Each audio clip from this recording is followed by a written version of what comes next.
ዮሴፍ አቤት ሲለው እኔ ፈርዖን ነኝ አለ። በዙፋኔ ብቻ በልጥሃለሁ፣ ግብፅን ውሰዳት። በትንሹ ታመኑ፣ በብዙ ትሾማለህ። መንገድን የሚያስተካክል በርን የሚከፍት እግዚአብሔር ነው። በተከፈተ በርና በተስተካከለ በረከት ላይ መኖር ግን የኔ አቋም ነው፣ የኔ አቋም ነው። ዮሴፍ እችኛዋን ጠብቆ የኖራትን ሕይወት ቢያዘርፍ ከጳጢፋራ ቤት መዝለል ወደ ሌላ ክብር መሻገር እንዳይመስል። ጳጢፋራ ቤትም በክብር አይኖርም። ከእግዚአብሔር ጋር ብቻ ስን ወደ ጎንም ያጣለዋል፣ አያኖረውም። ባይዘው ወደ ጎንም አይኖራትም። ዳንኤልን እስር ቤት ለመጣል እኮ 127 ሀገር እኮ ነው ሕገ መንግሥት የረቀቀው። የእግዚአብሔር ዓላማ ሲኖርብህ የጠላት ኢላማ ትሆናል። ዮሴፍ አቋም አልቀየረም። እግዚአብሔር ትቶኛል ብሎ ሌላ አልመረጠም። ከእግዚአብሔር ውጭ የለም። እግዚአብሔር የመጨረሻችን። ከመጣ እንጠብቀዋለን፣ ካልመጣ እስኪመጣ እንጠብቀዋለን። ተሳካልኝ፣ ወጣው፣ አመለጥኩ ሲል እንደገና እንቃረግ። ወንድሞቹ ጉድጓድ የጣሉት ግብፅ ተከትሎት መጥቶ መግደል ሲያቀተው እስር ቤት ጣለው። ልክ እንደዛ ደረቅ ጉድጓድ የጣለው ይሄም እስር ቤት ገባ።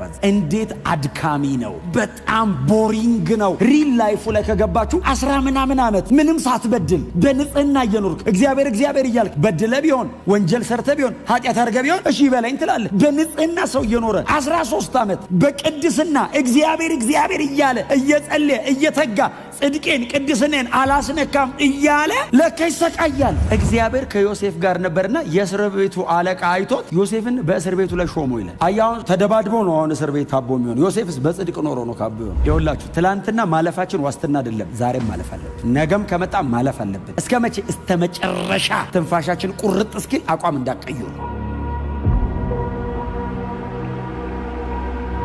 እግዚአብሔር በእስራኤል መካከል ያደረገውን ታላላቅ ተአምራት እግዚአብሔር በሕዝቡ መካከል እያደረገ ሕዝቡን እንዴት አድርጎ እንደመራ የእስራኤልን በጣም አስደናቂ ታሪክ እግዚአብሔር በእስራኤል ላይ ጣልቃ ሲገባ ነው አስደናቂ ታሪክ የሚሰራው። እንደምታውቁት ነው እግዚአብሔር ከሕዝብ መካከል ለይቶ አውጥቶ በእናንተ ሕይወት ላይ እርሱ መግባት ከጀመረ ነው አስደናቂ ታሪክ የሚሆነው። ከዛ ውጪ ሌላው ጋር የሚሆነው ነገር ነው እናንተ ጋር የሚደገመው። በምድር ላይ ማንኛውም አይነት ሰው ብትሆኑ በጌታ ካልሆናችሁ ከማንም የተለያችሁ ልትሆኑ አትችሉም። እናንተ ከመሆናችሁ በፊት አንድ ሰው ቀድሞ ሆኖ ነበር ማለት ነው። ከናንተ በኋላም ደግሞ ሌላው ሰው ልክ እንደናንተ እየደገመ ይኖራል ማለት ነው። በጌታ ስትሆኑ ብቻ ነው እግዚአብሔር በእናንተ ሕይወት ላይ ሲገባ እግዚአብሔር አስደናቂ ታሪክን በእናንተ ሕይወት ላይ ይሰራል። መዝሙር መጽሐፍ ላይ ያሉ መዝሙሮች እዛው ጋር ጀምረው እዛው ጋር ነው የሚያልቁት። ወደሚቀጥለው ምዕራፍ አይቀጥሉም። ከሌላ ምዕራፍም ተበድረው አይመጡም። የትኛውም የመጽሐፍ ቅዱሳችን መጽሐፍ በምዕራፍ ከፋፈሉት እንጂ ሙሉ ወጥ ታሪክ ነው አይደለም የሚኖረው። አንድን ታሪክ በ4 ምዕራፍ፣ በ5 ምዕራፍ፣ በ10 ምዕራፍ ወይም ሙሉ መጽሐፍ ተሸክመው አንድ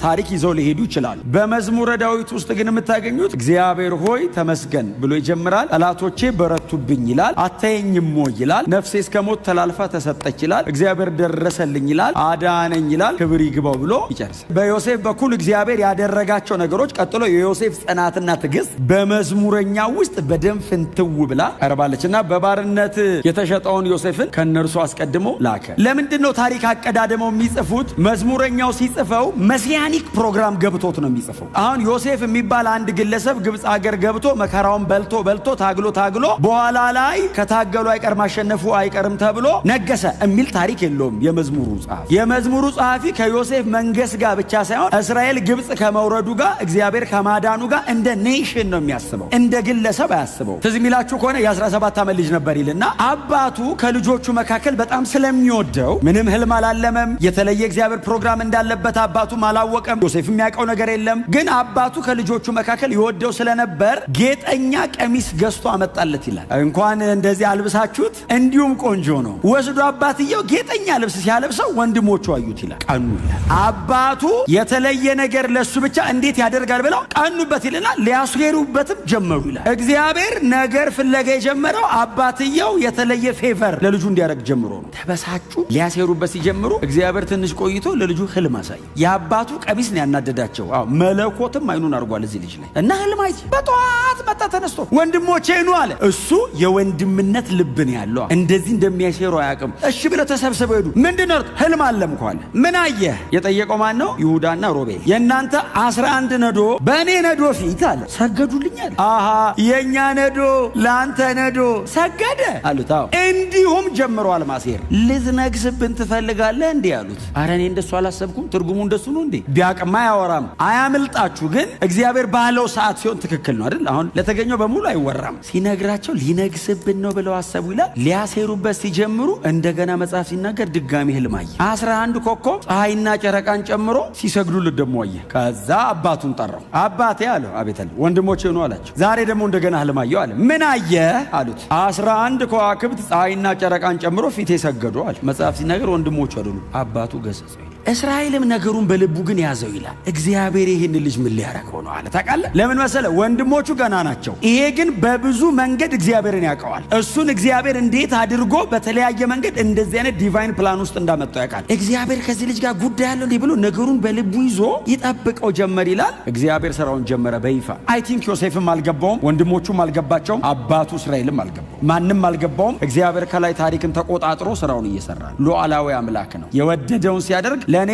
መንገር አይጠበቅበትም። አድርጎት በኋላ ይገባኛል። አባቱ እስራኤል ተነሳለው፣ ሂድና እስቲ ወንድሞች ምን እየሰሩ እንደሆነ የት እንዳሉ እስቲ እያቸው፣ እረኝነት ሄደዋለሁ እስቲ እያቸው ብሎ ወንድምየውን ተነስና ሂዳለው። ተነስቶ ሄደ። ወንድምየው ሲመጣ አዩትና ከሩቅ ህልመኛው መጣ አሉ። ቃል በቃል እንደሱ ነው ያሉት። ህልመኛው መጣሉና ከህልሙ አንዱም እንዴት እንደሚፈጸም እስቲ እናየዋለን አሉ። ለምን እንግደለው አሉ። አልመዋል። አዎ እግዚአብሔር አሳይቶኛል ብለዋል። አዎ ነገሩ ሊፈጸም እንደሚችል ጠርጥረውታል። ልጁ ቅን ስለሆነ ይፈጸምለታል። ስለዚህ ከህልሙ አንዱም እንኳን ሲሆን እስቲ እናየዋለን አሉና ተመካክረው ሊገሉት ጠበቁት። እየመጣ እያለ ዮሴፍን ገና ሳይዙት ሮቤል ከመሃል እንዴ ወንድማችን እኮ ነው ለምን እንገለዋለን? ታዲያ ምን እናርግ አሉ። ውሃ በሌለበት ደረቅ ጉድጓድ ውስጥ እንጣለው። እሺ ልብሱን እንቀዳደዋሉ። ያቺን ጌጠኛ ልብሷን የቀኑባትን ልብስ እንቀዳድሷን አሉ። ቀዳደዱበት ይላል። ጉድጓድ ውስጥ አሉት። እርቃኑን ጉድጓድ ውስጥ አሉት። አሁን ዝም ብላችሁ ዮሴፍን አስቡት ምን እንደሚሰማው። ጨለማ ነው፣ ባዶ ጉድጓድ ውስጥ አሉት። አሁን ጉድጓድ ውስጥ ለነውም አንጠቀምም፣ ገለኑም አንጠቀምም። ለምን አይሸጠው? ይሁዳ ይባላል ባይዘው ለማ ሲሉት እስማኤላውያን ያው እየመጡ ነው። ለነሱ ወደ ግብጽ ሄደው ነግደው ስለሚመለሱ ከፈለጉ ይግዙት፣ ካልፈለጉ ግብጽ ይሽጡት ብለው ዮሴፍን በሚያስመርር አይነት መንገድ የእግዚአብሔርን የዘላለማዊ ፕሮግራም በሚያስፈጽም በእግዚአብሔር ሉዓላዊ ፈቃድ ተጽዕኖ ስር አድርገው ሸጡት። እግዚአብሔር ከ400 ዓመት በፊት ለአብርሃም ትውልድ ባዕድ አገር ይገዛል የሚለውን ትንቢት የፈጸመው ወንድሞቹ ዮሴፍን እንዲሸጡ አድርጎ ነው። ይሄ የእግዚአብሔር ፕሮግራም ነው። ዮሴፍስ አያቅም ይሄንን። ሙሴስ ኦልሬዲ ገብቶት ነው እየጻፈ ያለው። እግዚአብሔር ምዕራፍ 15 ላይ ለአብርሃም ነገረው። ምዕራፍ 37 ላይ ትንቢቱ እየተፈጸመ ነው። በዚህ ብላቴና ምንም በማያቅ ኢኖሰንት በሆነ ቀጥሎ ጂኒውን በሆነ ህፃን ልጅ በኩል እየተፈጸመ ነው። የ17 ዓመት ልጅ ነው እየተሸጠ ያለው። ይወዜ ቲኔጀር ምንም አያቅም። የ17 ዓመት ልጅ መሆኑ ብቻ አይደለም፣ እረኛ አይደለም። ከወንድሞቹ ጋር አባቱ አጠገብ ነው የሚቀመጠው። ክፉና ደግ ምናምን ብዙ ማያቅ በጣም ምስኪን ልጅ። ይሁዳ ቢሸጥ፣ ሮቤል ቢሸጥ፣ ሌሎቹ ቢሸጡ ደጅ እየሄዱ በግ እየጠበቁ ፍየል እየጠበቁ ከአውሬ ጋር መታገል ለምደዋል። ይሄ ልጅ ምንም ያውቀው ነገር የለም። እግዚአብሔር ብቻውን ስራውን መስራት ስለፈለገ ምንም በማያቅና ምንም በማይችል ልጅ በኩል ስራውን ጀመረ። ሁሉም ነገር እንዲገባቸው አትጸልዩ። ስለማይገባችሁ ሁሉ ይግባኝ ተብሎም አይጸለይም። ልክ አይደለም። አንዳንዱ ይግባኝ፣ ውሉን አሳየኝ፣ መንገዱ ልክ እንደሆነ ብቻ ኮንፈርም አድርገኝ ተብሎ ነው የሚጸለየው። እግዚአብሔር ግብጽ ሲወስደው ይሄንን ልጅ ደግሞ እኮ እንዴ ከእግዚአብሔር ጋር መሄድ እኮ እንዴት አስቸጋሪ እንደሆነ ይሄድክ ቀን የሚፈጸም እኮ ነው የሚመስልህ። ፈርዖን ፊት ቀርቦ ልጁ ወደ ንግስና የመጣው እኮ በ30 ዓመቱ ነው። 13 ዓመት ተሰቃይቷል። ለእስማኤላውያን ሲሸጡት እስማኤላውያን ከነሱ አጠገብ አያስቀምጡም። እቃ ላይ አርገው ትንሽ ልጅ ነው እቃ ውስጥ ጥለውት ይዘውት ሄዱ። ግብጽ ሄደው ገበያ ላይ ያቀረቡት። የባሪያ ንግድ ላይ ገባ ዮሴፍ። የባሪያ ገበያ ላይ ሲሸጥ ዮሴፍን ጳጢፋራ ገዛው። የፈርዖን የዘበኞች ቤት አለቃ። እግዚአብሔር የሚነግስበትን መንገድ ነው አይደል እያስተካከለ። የቤተ መንግስት የዘበኞች አለቃ ገዛው። የቤቱ ባለሟል ጳጢፋራ ቁጭ ብሎ ከጥበቃው ከዮሴፍ ጋር እግዚአብሔር አብሮ ነበር ይልና ዮሴፍንም በሁሉ ነገር ባረከው። ጳጢፋራም ዮሴፍ ጋር እግዚአብሔር እንዳለ አየ። አንተን እዛ በርጋ ብቻ ከማስቀምጥ በጥሪቴ ሁሉ ላይ ለምን አልሾምህም? አብሮህ አለ አምላክ።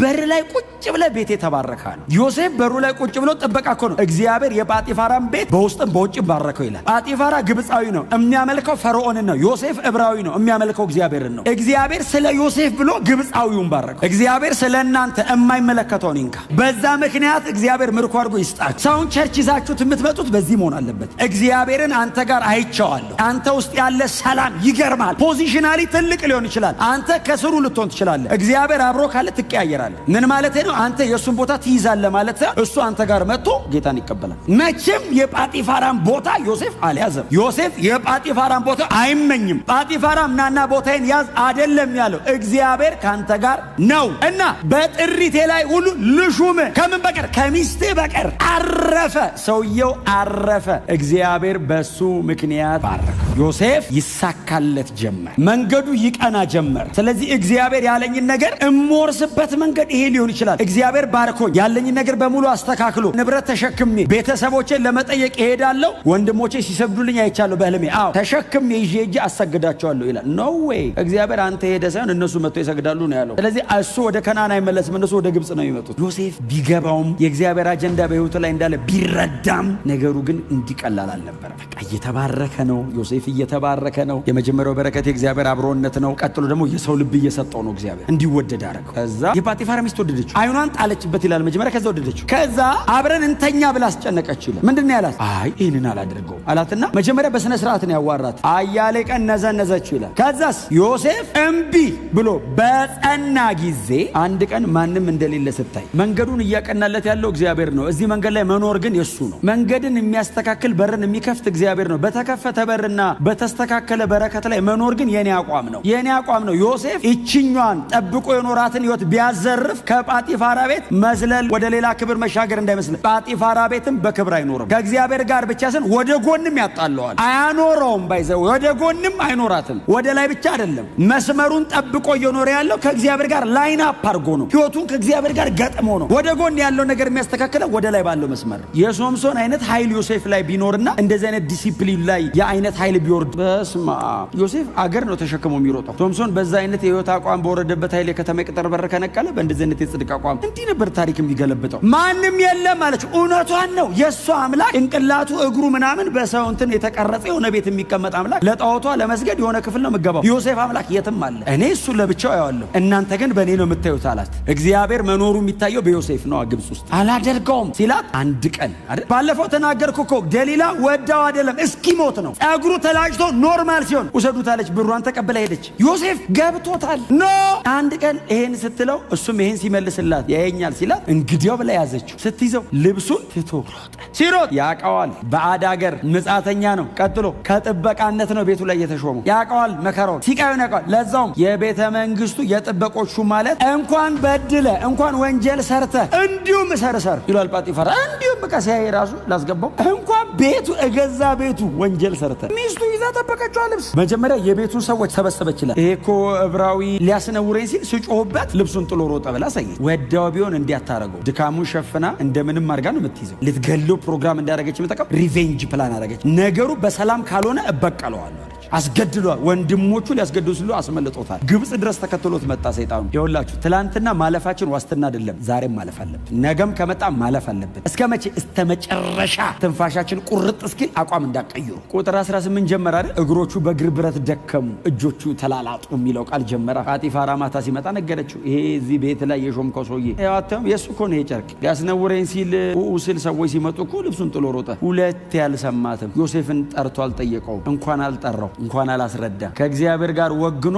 ማንም ሰው አያውቅም። እግዚአብሔርና ዮሴፍ ብቻ በሚያውቁት ንጽህና ዮሴፍ እስር ቤት ተጣለ። እንኳን እስር ቤት ገባ። ንጉሥ ልኮ አስፈታው የሚለው ቃል የሚፈጸመው ከእስር ቤት ነው። ካልታሰር ከየት መጥቶ ነው የሚፈታ? ተሳካልኝ፣ ወጣው፣ አመለጥኩ ሲል እንደገና እንቃረገው። ወንድሞቹ ጉድጓድ ነው የጣሉት። ግብጽ ተከትሎት መጥቶ መግደል ሲያቀተው እስር ቤት ጣለው። ልክ እንደዛ ደረቅ ጉድጓድ ነው የጣለው። ይሄም እስር ቤት ገባ። ታሪክ ተደገመ። ከነዓን ምድር የነበረ ታሪክ ግብጽ ተደገመ እንደገና። እንዴት አድካሚ ነው! በጣም ቦሪንግ ነው። ሪል ላይፉ ላይ ከገባችሁ 10 ምናምን ዓመት ምንም ሳትበድል በንጽህና እየኖርክ እግዚአብሔር እግዚአብሔር እያልክ በድለ ቢሆን ወንጀል ሰርተ ቢሆን ኃጢአት አድርገ ቢሆን እሺ በላኝ ትላለህ። በንጽህና ሰው እየኖረ 13 ዓመት በቅድስና እግዚአብሔር እግዚአብሔር እያለ እየጸለየ እየተጋ ጽድቄን ቅድስናን አላስነካም እያለ ለካ ይሰቃያል። እስር ቤትስ እግዚአብሔር ከዮሴፍ ጋር ነበር ይላል መጽሐፍ ሲናገር። እግዚአብሔር ከዮሴፍ ጋር ነበርና የእስር ቤቱ አለቃ አይቶት ዮሴፍን በእስር ቤቱ ላይ ሾሞ ይላል። አያውን ተደባድበው ነው አሁን እስር ቤት ካቦ የሚሆን። ዮሴፍስ በጽድቅ ኖሮ ነው ካቦ የሚሆን። ይቻላል ለካ። አየህ ሰይጣን አመፅ አሰርቶ ነው የሚያስደርገው። እግዚአብሔር በጽድቅ ኖረ ከፊት ያመጣል። በጉልበት ሳይሆን በጸጋ ትመጣለህ። ዮሴፍን ንጉሥ